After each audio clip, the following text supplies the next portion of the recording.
Hey everybody.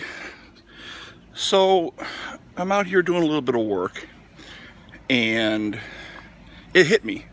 This is the weirdest, strangest summer in all of my 41 years. Because it's the 5th of July. It's about 6:30 at night.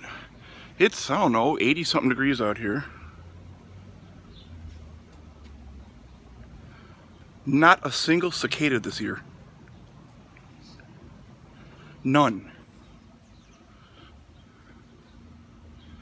Now I know they swarm every 17 years or whatever it is, but I mean, you know, every summer there's always stragglers and odd ones that are out. I haven't heard a single one this year. That just strikes me as being very odd. So, have you guys heard any where you're at? Leave me a comment and let me know. I just thought it was really strange. So, sorry I haven't posted in a while. New video coming soon. And I will talk to you all in a bit. Thanks.